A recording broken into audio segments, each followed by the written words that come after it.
Okay, so good afternoon class. हम लोग statistics की शुरुआत कर चुके थे, आज ये हमारी सेकंड क्लास है। हम लोग अभी जो चैप्टर शुरू कर रहे थे वो अगर आप संदीप वर्ग से करेंगे तो चैप्टर नंबर 2 है, वैसे एनसीईआरटी के अकॉर्डिंग चैप्टर नंबर 1 है। ठीक है, that talks about the introduction. It talks about the introduction of statistics and introduction of economics both. ठीक है, इकोनॉमिक्स का जो इंट्रोडक्शन है वो आप माइक्रो इकोनॉमिक्स के फर्स्ट चैप्टर में डिस्कस कर चुके हैं। हम यहां पर जो करेंगे वो करेंगे स्टैटिस्टिक्स का इंट्रोडक्शन। ओके, तो हम लोगों ने लास्ट क्लास में समझा था कि स्टैटिस्टिक्स होता क्या है। ठीक है, ये सारा का सारा हम लोग कर चुके थे। आज हम करेंगे कि what is the actual definition of statistics. ठीक है, हमने अभी तक ये समझा था कि भाई स्टैटिस्टिक्स जो है इट इज मोर और less it is a science of data. हम लोग डेटा को मैनेज करना चाहते हैं, डेटा से इंफॉर्मेशन निकालना चाहते हैं। Data could be very useful. Data को किस तरीके से यूज करके उसमें से कैसे इंफॉर्मेशन निकाली जा सकती है, उसके लिए अपने आप में पूरा एक सब्जेक्ट है, and that subject is called as statistics. Okay, तो what is statistics? Statistics in short अगर हम बात करें, it is all a science of data. ठीक है, इसीलिए इसके ऊपर एक कोर्स भी आ रहा है जिसको हम बोलते हैं डेटा साइंस। सुना है? डेटा साइंस सुना है? ठीक है, बीटेक में आया है नया कोर्स एक। ठीक है, that is bachelors of technology in data sciences. ठीक है, तो वहां पर आपको पूरा स्टैटिस्टिक्स ही पढ़ाएंगे 8 सेमेस्टर। ठीक है, तो बहुत लंबा कोर्स है, बहुत लेंदी सब्जेक्ट है, ऐसा नहीं है। ठीक है, इट टेक्स टाइम। अब हमने कहा था भाई डेफिनेशन ऑफ स्टैटिस्टिक्स की बात करें कि अगर हम स्टैटिस्टिक्स को देखें तो इसकी डेफिनेशन दो तरीके से बन सकती है बेटा। देखो, कोई भी स्टैटिस्टिक्स अपने आप में एक इंफॉर्मेशन है। यस, अपने आप में एक इंफॉर्मेशन है ना। जैसे फॉर एग्जांपल लाइव दिखाते हैं, अब ज्यादा नजर मत लगाना इस पर। ये देखिए बेटा, चलो मैं अपना पोर्टफोलियो को दिखाऊंगा वैसे। इधर देखो ध्यान से। If we go to home page, Angel one की ऐप है ये। ठीक है, अब यहां पर अगर आप देखोगे ध्यान से तो वो ये कह रहा है कि अडानी एंटरप्राइज का जो शेयर है उसकी वैल्यू है 2993.25। अभी डेटा है ना। अब इसके साथ ना ब्रैकेट में लिखा हुआ है, आगे लिखा हुआ है -46.35। अब ये क्या इंफॉर्मेशन दे रहा है कि कल में ये वैल्यू 46 कितनी गिरी है ना। ये वैल्यू गिरी है -1.52%, 1.5% ये शेयर कल गिरा है। ऐसे चलता रहता है, शेयर कभी बढ़ता है कभी गिरता है, ये सब तो चलता रहता है। ठीक है, अब यहां पर देखो, ये आपको जो दिख रहा है यहां पर, ये एक चार्ट है, ये देख रहे हो। ये चार्ट बता रहा है कि अडानी का प्राइस कैसे कैसे बढ़ा, फिर कैसे कैसे घटा। अब ये सारी की सारी इंफॉर्मेशन को अगर मैं ऐसे प्रेजेंट ना करके आपको एक लिस्ट बना के दे दूं, लिख बेटा 1 अप्रैल 2 अप्रैल 3 अप्रैल 4 अप्रैल 5 अप्रैल, लिखता जा अगले साल के 30 मार्च तक सारी डेट और rate rate rate rate rate rate लिख दूं, तो इंफॉर्मेशन को समझना मुश्किल होगा ना। ठीक है, और यहां से ऐसे ऐसे ग्राफ बना के दे दें तो इंफॉर्मेशन को समझना आसान है ना। क्लियर है? तो ये मेजर काम है स्टैटिस्टिक्स का। तो स्टैटिस्टिक्स जो है अपने आप में अगर हम बात करें प्लूरल सेंस में, what is plural and what is singular? हाँ, ठीक है, प्लूरल मतलब बहुत सारे और सिंगुलर मतलब एक। तो अगर हम प्लूरल सेंस में बात करें बहुत सारे, तो स्टैटिस्टिक्स में बहुत सारे क्या होते हैं? बहुत सारा डेटा। समझाए बेटा? ठीक है, स्टैटिस्टिक्स में क्या होता है? बहुत सारा डेटा। तो अगर हम बात करें प्लूरल सेंस में तो वहां पर आएगा बहुत सारा डेटा। क्लियर है? अगर मैं बात करूं सिंगुलर सेंस में यानी सिंगल, तो स्टैटिस्टिक्स अपने आप में क्या है? Single process. क्या है? Single process. मेरे साथ बोलो, क्या है? Single process. तो सिंगुलर सेंस में क्या है? ये एक प्रोसेस। प्लूरल सेंस में क्या है? ये data. Are you getting it? दोबारा बोलो, सिंगुलर सेंस में क्या है? ये एक प्रोसेस, और प्लूरल सेंस में क्या है? ये डेटा। स्कूल में क्वेश्चन आता है, define statistics in singular sense, define statistics in plural sense. ठीक है, तो वो आपको सेंस के साथ बताएगा, उसके अकॉर्डिंग ही डेफिनेशन बतानी है। बात समझ में आ रही है सबको? ओके, तो कैसे करते हैं एक बार देखते हैं जरा इसे। प्लूरल सेंस में देखते हैं। ओके, प्लूरल मतलब डेटा। अब डेटा, तो डेटा में हमने बोला इसकी जो डेफिनेशन, अब डेफिनेशन को मैंने अलग अलग पार्ट्स में स्प्लिट कर दिया। सबसे पहले कहते हैं it is aggregate of facts. हाँ, एक बात बताओ, मैं कह रहा हूं बेटा इधर आना, तुम मशहूर हो जाओ, आओ इधर आओ, ये वायर का ध्यान रखना, गिर मत जाना, बहुत मशहूर हो जाओगे। हाँ जी, हाँ क्या नाम है तुम्हारा? देव। देव तुम्हारी एज क्या है? देव की एज है 16 ईयर्स, ठीक है। क्या ये अपने आप में कोई डेटा है? वैल्यू है, ठीक है। क्या ये अपने आप में कोई स्टैटिस्टिक्स है? नहीं ना। क्यों? स्टैटिस्टिक्स ज्यादा एक प्रॉब्लम है, सिंगल डेटा पे चलती ही नहीं। अब आप बताओ, सिंगल डेटा का मीन निकाल सकता हूं मैं? Sum of observation upon number of observation, अबे वही आएगा। मीडियन वही आएगा, मोड वही आएगा। सिंगल डेटा पे ये काम नहीं करता, स्टैटिस्टिक्स से प्रॉब्लम है, एक डेटा पे ये काम नहीं करता। अब मान लो इसके साथ इसका भाई भी आ जाइए, तुम्हारी एज क्या है? 15, ये है 15 का, ये है 16 का, डेटा कितने हो गए? 2। तो अब इन दोनों की मीन एज क्या है? मीन क्या हो गया? 15 और 16 का मीन एवरेज कितना हो गया? 15.5 15.5। तो दोनों एवरेज, ऑन एन एवरेज कितने साल के हैं? 15.5 साल का तू है, 15.5 साल का तू है। बात समझ में आ रही है? तो 2 डेटा पे ये काम करता है, 3 पे और काम करेगा। जितना बड़ा डेटा होगा, जितना ज्यादा डेटा होगा, उतना बढ़िया काम करेगा, पर सिंगल डेटा पे ये काम नहीं करेगा। ये बात समझ में आ रही है? बैठो बेटा, ठीक है। यानी स्टैटिस्टिक्स क्या है? Aggregate of facts. अब फैक्ट का मतलब क्या होता है? डेटा, ठीक है ना। आप समझो ना मेरी बात, आप कोई इंफॉर्मेशन अपने मन से बना के तो नहीं लिख रहे। फॉर एग्जाम्पल, इसकी एज, ये देखने में कितने साल का लगता है, क्या मैंने खुद बनाई थी एज? नहीं ना, इसने बताया ना। तो हम लोग यहां पे डेटा क्यों नहीं बोल रहे, हम फैक्ट क्यों बोल रहे हैं? Why we are saying aggregate of fact, why we are not saying aggregate of data? बोलो बेटा। क्यों? क्योंकि ये फैक्ट है, ये जेन्युइन इंफॉर्मेशन है, ट्रूली कलेक्टेड है, कुछ भी एज्यूम्ड नहीं है जी। हाँ, तो वही कह रहा ना, ये फैक्ट्स है। डेटा 2 तरीके का हो सकता है, मैन्युपुलेटेड डेटा, खुद का बनाया हुआ भी हो सकता है, ठीक है, फाइन, और जेन्युइन डेटा भी हो सकता है। तो हम यहाँ पे कह रहे हैं जेन्युइन डेटा, जो सचमुच का हो। तो स्टैटिस्टिक्स क्या है? एग्रीगेट। एग्रीगेट मतलब क्या होता है? हाँ, ठीक है, काफी सारा। तो इट इज एग्रीगेट, यानी बहुत सारा क्या होगा? फैक्ट यानी डेटा, जो कि इफेक्ट होगा बाय मल्टीप्लिसिटी ऑफ कॉसेज। ये क्या चीज है? ठीक है, इसका मतलब क्या है कि ये जो डेटा है ना, ये किसी एक पर्टिकुलर कॉज का होगा, कोई पर्टिकुलर चीज समझा रहा होगा, एक पर्टिकुलर चीज की तरफ इशारा कर रहा होगा। फॉर एग्जाम्पल, मैं कह रहा हूं एक वैल्यू हुई किलोमीटर में और एक हुए लीटर में, क्या आप उन्हें ऐड कर सकते हो? नहीं। क्यों? क्योंकि किलोमीटर किसी और चीज को समझाता है और लीटर किसी और चीज को समझाता है। वो बता रहा है रोड की लेंथ, और एक बताएगा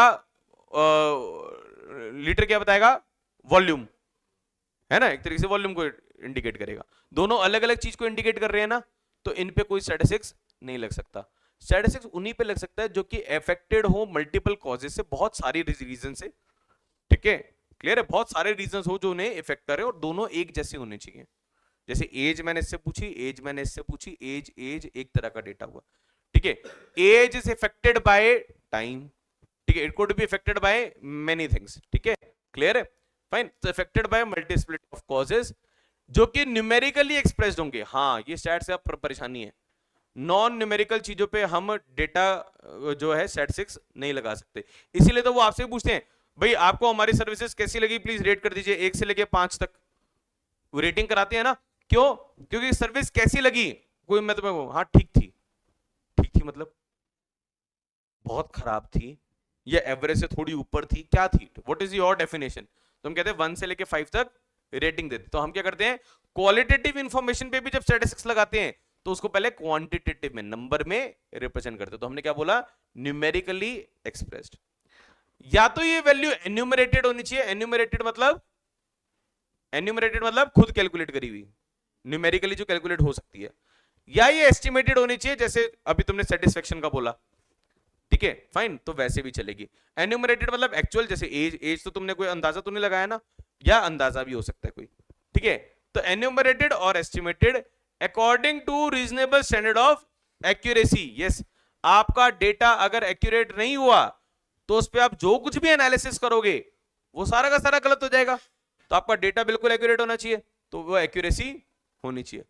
collected in a systematic manner, yes.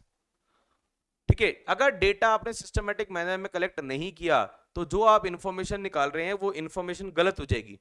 For example, मैंने इनसे पूछा कि जरा बताना आपकी एज क्या है, और उसके बाद किसी दूसरे सेक्शन में जाके पूछ रहा हूँ, फिर तीसरे सेक्शन में जाके पूछ रहा हूँ, और उसके बाद कॉम्प्रिहेंड कर रहा हूँ कि भाई इसकी 11th क्लास में जो बच्चे पढ़ते हैं उनकी एज क्या है। ठीक है, हम ये कह रहे हैं कि भाई अगर आप इस तरीके से करोगे ना, ठीक है, मान लो आप किसी और क्लास में जाके भी चले गए, किसी और क्लास में चले गए, या आपका ग्रुप जो है वो कॉमन नहीं रहा, तो ऐसे केस में आपने सिस्टमेटिक मैनर में इंफॉर्मेशन कलेक्ट नहीं करी, ढंग से इंफॉर्मेशन कलेक्ट नहीं करोगे तो वो इंफॉर्मेशन गलत हो सकती है। फॉर एग्जाम्पल, अभी अडानी का शेयर देख रहे थे ना, मान लो इसने 2 तारीख लिए अप्रैल की, 5 दिन ले रहा है मई के, 8 दिन ले रहा है अगस्त के, 15 दिन ले रहा है दिसंबर के, और उसके बाद इंफॉर्मेशन कलेक्ट कर रहा है, तो इसकी इंफॉर्मेशन किसी काम की है? जो मर्जी स्टैटिस्टिक्स लगा ले, इसकी इंफॉर्मेशन किसी काम की नहीं है। क्लियर है? फाइन, मतलब तेरे को नहीं कह रहे हम, मतलब वैसे बता रहे हैं। हाँ, for a predetermined purpose, yes this is very important, कि स्टैट्स जो भी आप कर रहे हो ना, आप जब डेटा कलेक्ट करते हो तो आपको पर्पस पहले पता होना चाहिए। नहीं बावलों की तरह पहले डेटा कलेक्ट कर लिया, अब डेटा आ गया बड़ा सारा, अब सोच रहे हो यार अब इसका क्या करें, चलो काम करते हैं इसमें से अलग अलग तरह की इंफॉर्मेशन निकाल के देख लेते हैं। कहता है इस तरीके से स्टैटिस्टिक्स कभी भी करोगे तो हाँ इंफॉर्मेशन दे देगा, वो जो वैल्यूज अवेलेबल होंगी उस पर इंफॉर्मेशन दे देगा, पर वो इंफॉर्मेशन गलत हो सकती है। क्लियर है? तो अगर आपके पास पर्पस पहले से ही डिफाइंड होगा तो आप उस पर्पस के अकॉर्डिंग इंफॉर्मेशन उठाओगे ना, तो वो ज्यादा एक्यूरेट भी होगी। ठीक है, तो for a predetermined purpose and placed in relation to each other, yes.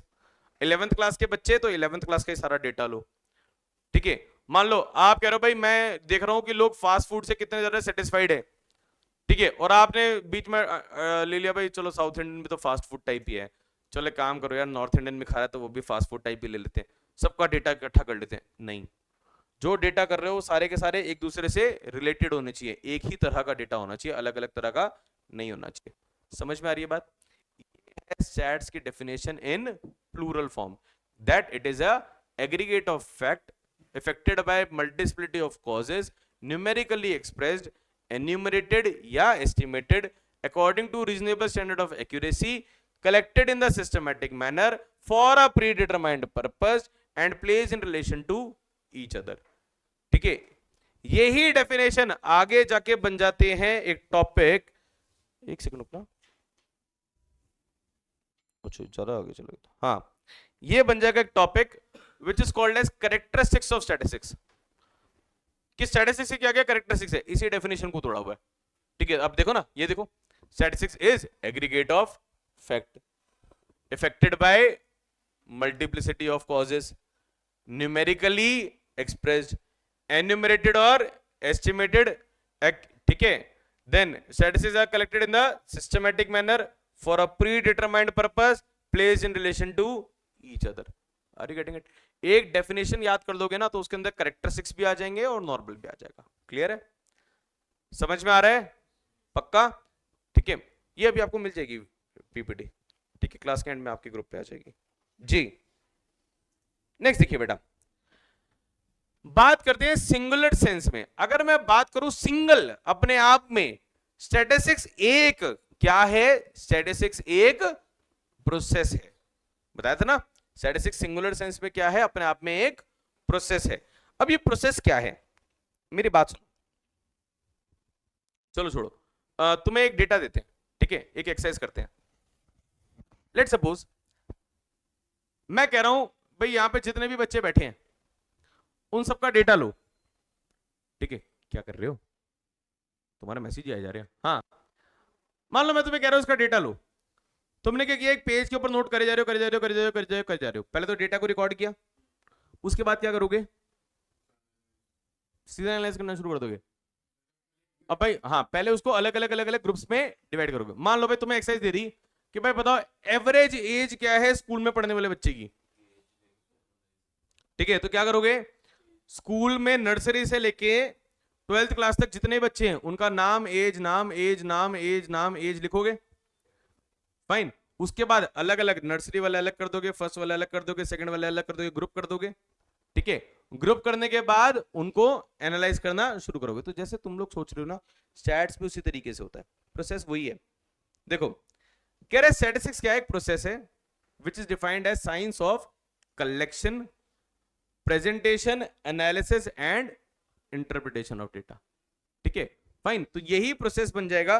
देखो जैसे अगर हम बात करें प्रोसेस ऑफ स्टैटिस्टिक्स की, सबसे पहला काम आप जो करेंगे वो होगा कलेक्शन ऑफ डेटा।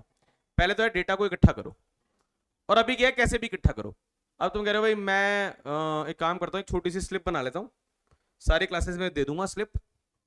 ठीक है, स्लिप से डेटा आ जाएगा और वो सारा का सारा डेटा मैं एक जगह पे इकट्ठा कर दूंगा। हाँ, क्वेश्चनियर। ठीक है, फाइन। तो आपने क्या किया, कलेक्शन ऑफ डेटा किया। कलेक्शन ऑफ डेटा करने के बाद अलग अलग क्लासेस में उसको ग्रुप किया, that is organisation of data. ठीक है, टेबल टूबल बना लिया उसका। उसके बाद उसको प्रेजेंट किया, कोई ग्राफ ग्रुप बना लोगे उसका, 9th की एवरेज ये है, 10th की एवरेज ये है, 11th की ये है, 12th की ये है, इस तरीके से। फिर उस डेटा को एनालाइज करोगे, उसके ऊपर एनालिसिस करोगे। अब एनालिसिस के लिए हमारे पास चैट्स में टूल्स हैं। ठीक है, तुम्हारे जो चैप्टर्स चल रहे हैं ना, वो स्टार्टिंग के 3 चैप्टर चलेंगे कलेक्शन पे, फिर एक चैप्टर है, 2 चैप्टर है ऑर्गेनाइजेशन पे, फिर 2 चैप्टर है प्रेजेंटेशन पे, और उसके बाद पूरी की पूरी स्टैटिस्टिक्स है सिर्फ एनालिसिस पे। ठीक है, सारा न्यूमेरिकल पार्ट जो है वो एनालिसिस से शुरू होगा, जहां पर आप इस डेटा की एवरेज निकालोगे, mean, median, mode, standard deviation, correlation. ठीक है, ओके, वेरिएंस वगैरह कुछ भी निकाल सकते हैं, फाइन, वो एनालिसिस वाले पार्ट में आएगा। एनालिसिस आपने डेटा की करी, अब हर किसी को अक्ल थोड़ी है इसके बारे में। जैसे फॉर एग्जांपल मैं बोलूं भाई the mean age of the school was 12 years with a standard deviation of 2। क्या समझ में आया? अब तुम्हारे लिए क्या है, ये वर्ड बड़े हैवी हैं। ठीक है, अब अगर मैं इसको सिंपल टर्म में बोलूं, भाई एवरेज जो बच्चा है वो 13 इयर्स का है, प्लस माइनस 2। प्लस माइनस 2 समझ में आता है? ठीक है, या तो 13 से 2 साल ऊपर या 2 साल नीचे। अब ये क्या किया मैंने, स्टैट्स की भाषा को, ठीक है, नॉर्मल भाषा में कन्वर्ट किया। तो हम कह रहे हैं स्टैट्स की भाषा सबको नहीं आती, इसको नॉर्मल भाषा में कन्वर्ट करना पड़ेगा। क्लियर है? हमें इसे नॉर्मल भाषा में लेकर आना पड़ेगा। क्लियर है? तो ये है last step, that is interpretation of data. Okay, तो सबसे पहले क्या करेंगे, डेटा को इकट्ठा कर दो। पहले तो इकट्ठा कर दो, फिर अलग अलग ग्रुप्स में डिवाइड कर दो। डिवाइड करने के बाद डेटा को प्रेजेंट करो।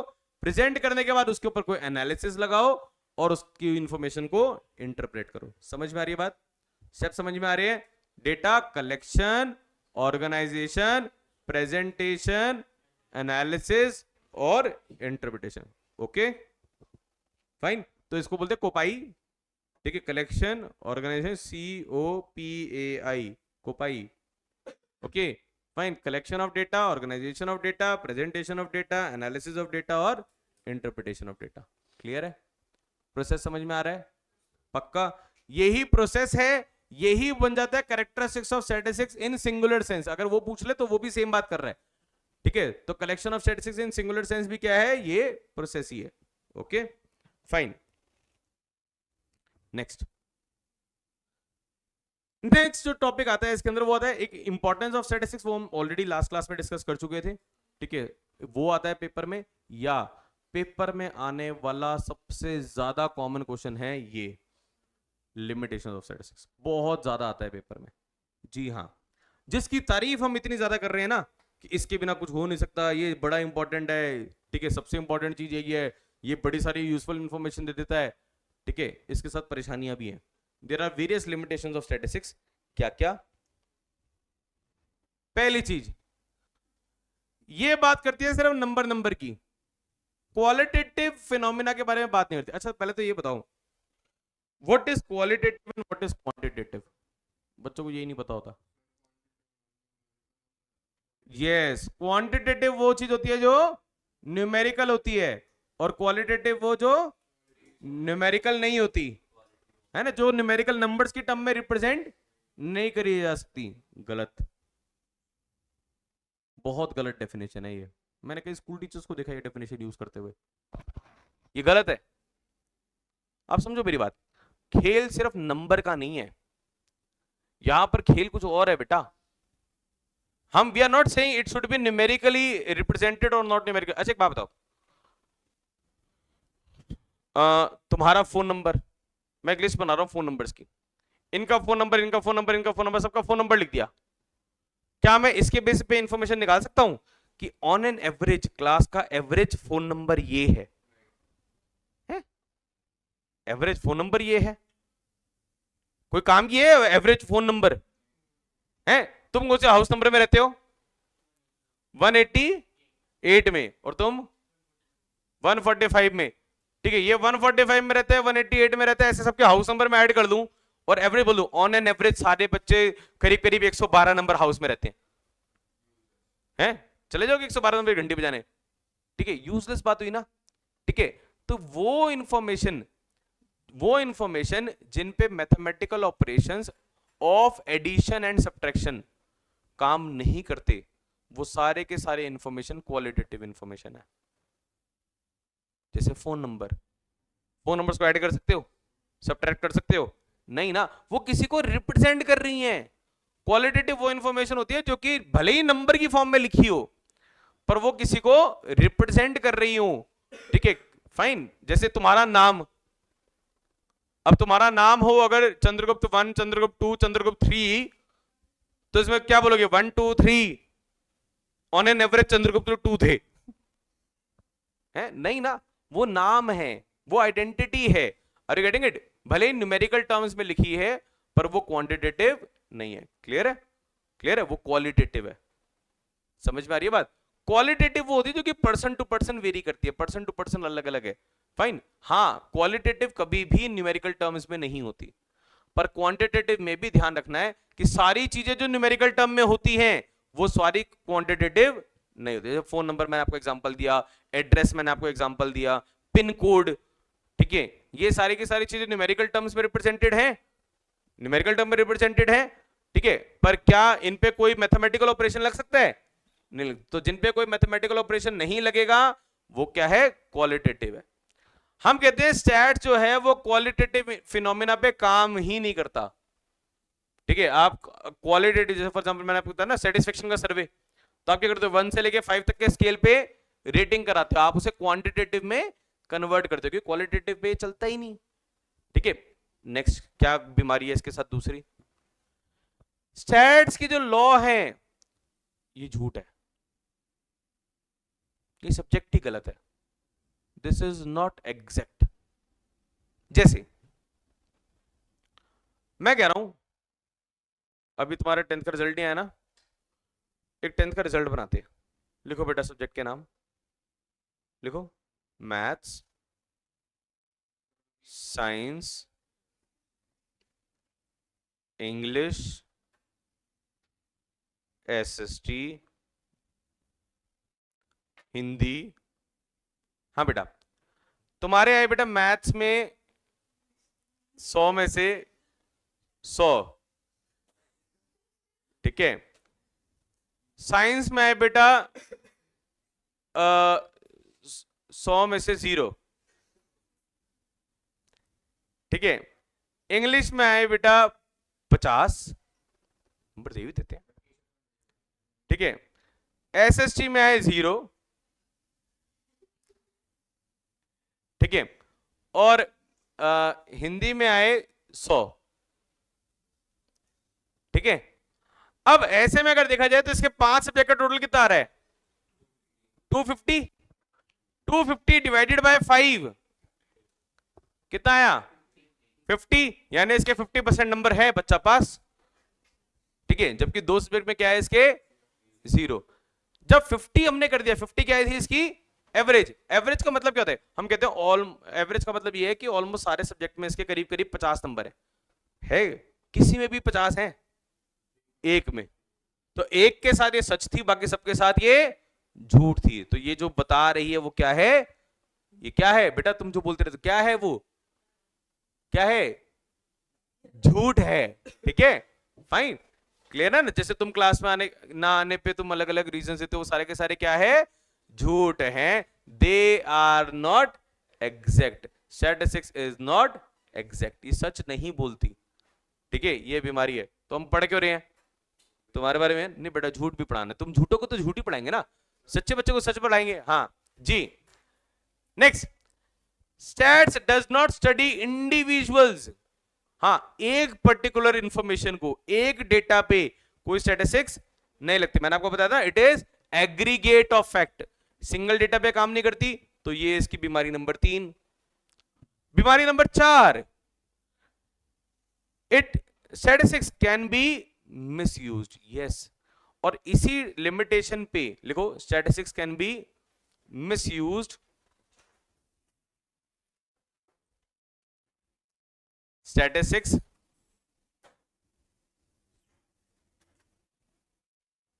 Statistics can be misused,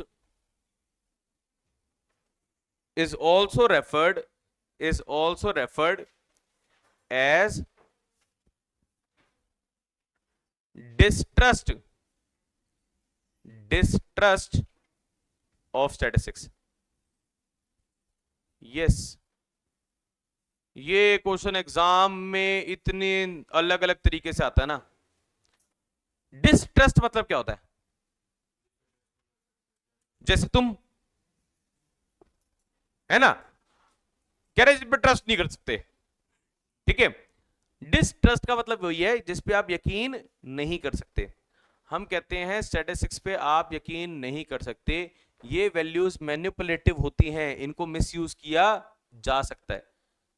जैसे तुम लोग भी करते हो, जब कभी अपने रिजल्ट लेके आप घर पहुंचते हो, ठीक है, तो आप क्या करते हो?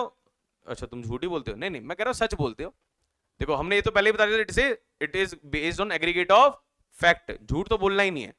पर फैक्ट को भी अलग अलग तरीके से लिखा जा सकता है। जैसे तुम क्या करोगे, मम्मी मेरे ना मैथ्स में तो क्लास में हाईएस्ट आए हैं, ठीक है, और उसके बाद साइंस में भी 80+ के आसपास है, इंग्लिश भी बहुत बढ़िया है, हिंदी भी बहुत बढ़िया है, ये सारे मतलब पेपर जो नंबर आए ना, वो हर एक सब्जेक्ट में अगर आप देखोगे ऑन एन एवरेज बहुत बढ़िया नंबर आए हुए, ठीक है।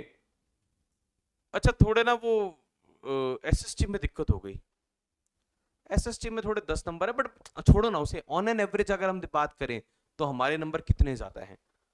और गेटिंग इट, लोग स्टैटिस्टिक्स की वो वैल्यूज को उठाते हैं जो कि उनका पर्पस सॉल्व करती है, ठीक है ना। अब जैसे फॉर एग्जांपल इसने भी उठाया था ना, इसका एवरेज क्या आ रही थी मार्क्स की? 50, कह रहा मैं पास हूं, मेरे 50% नंबर है, ठीक है। तो हम कहते हैं परसेंट बोल के तूने बेका दिया हमें, तू 2 सब्जेक्ट में फेल है। अरे गेटिंग इट, भगवान ना करे ऐसा हो, कह रहा है घबराहट हो रही है सर, क्या बोले जा रहे हो, ठीक है। मैं कह रहा हूं मान लो, ठीक है, तो आपने क्या किया, स्टैट्स की इंफॉर्मेशन को मिसयूज किया, और ये बहुत कॉमन है, ठीक है। एग्जाम में क्वेश्चन आता है, stats can not be trusted, ठीक है, यही आंसर लिखना है कि it can be misused, the data can be represented in many different forms, ठीक है, क्लियर है।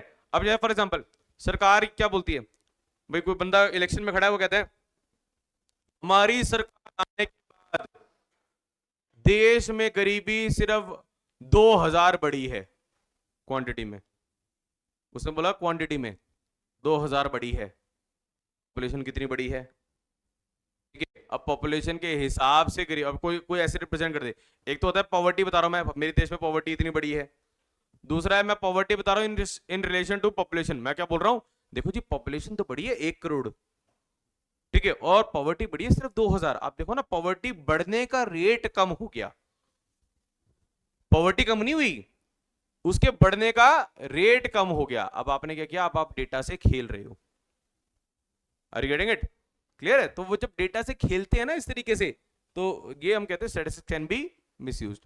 पॉलिटिशियंस बहुत ज्यादा करते हैं ये सब, ठीक है, fine. Next, lack of uniformity and homogeneity of data. अब ये देखो, हम ये कहते हैं कि भाई यूनिफॉर्मिटी अगर होगी, अगर होमोजेनिटी होगी तो स्टैट्स लग सकता है, नहीं तो नहीं लग सकता। दूसरा, ठीक है, सबका डेटा जो आप कलेक्ट करेंगे वो एक जैसा होना चाहिए तभी चलेगा, हेट्रोजीनियस डेटा पे काम ही नहीं करता, ठीक है। Next, only expert can make proper use of statistics. हाँ, एक्सपर्ट के अलावा कोई भी स्टैट्स का यूज नहीं कर सकता। क्यों? क्योंकि स्टैट्स यूज करने के लिए तुम्हें टूल्स आने चाहिए, और टूल्स उसी को आते हैं जो एटलीस्ट 11वीं तो पढ़ाई हो स्टैट्स, ठीक है, कम से कम इतने टूल तो उसको तभी आएंगे, ओके फाइन। तो ये कुछ प्रॉब्लम्स है, लिमिटेशंस है स्टैटिस्टिक्स की, पेपर में आती है, ठीक है, लिमिटेशंस ऑफ स्टैटिस्टिक्स, क्लियर है। तो क्वालिटेटिव डेटा पे नहीं चलेगी, लॉज जो है वो एग्जैक्ट नहीं है, ठीक है, सिंगल डेटा पे नहीं चलेगी, मिसयूज हो सकती है, होमोजेनिटी पे ही चलेगी, और प्रॉपर यूज इसका जो है वो सिर्फ एक्सपर्ट्स ही कर पाएंगे। क्लियर है? फाइन। तो यही मैं दोबारा से बता रहा हूं, जो टॉपिक है that is distrust of statistics, बहुत ज्यादा इंपॉर्टेंट है कि स्टैटिस्टिक्स को किसी, अब ये ना अलग अलग फॉर्म में आएगा। एक क्वेश्चन आता है इसका एग्जाम में, बड़ा फेमस क्वेश्चन है, लिखो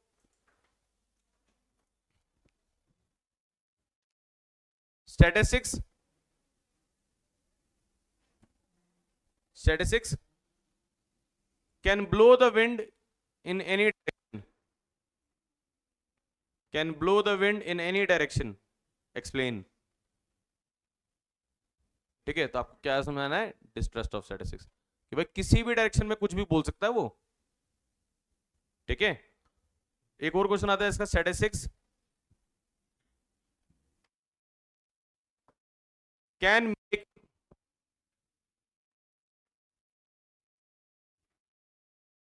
good for evil and evil to good. तो ये भी क्या बताना है आपको? Distrust of statistics. बच्चे ना इसमें लिख देते हैं लिमिटेशंस ऑफ स्टैटिस्टिक्स, नहीं, वो सारी लिमिटेशन नहीं पूछ रहा, सिर्फ एक लिमिटेशन के बारे में बात कर रहा है, that is statistics can be misused. तो जब कभी भी डिस्ट्रस्ट ऑफ स्टैटिस्टिक्स के बारे में बात आएगी, तो किसके बारे में हम बात करेंगे कि स्टैटिस्टिक्स कैसे मिसयूज हो रही है। क्लियर है? समझ में आ रहा है बेटा सारे बच्चों को? ठीक है, सो इसी के साथ फिर हमारा जो चैप्टर है इंट्रोडक्शन टू स्टैटिस्टिक्स थ्योरी वाला पार्ट जो है वो ओवर हो गया। ठीक है, थैंक यू।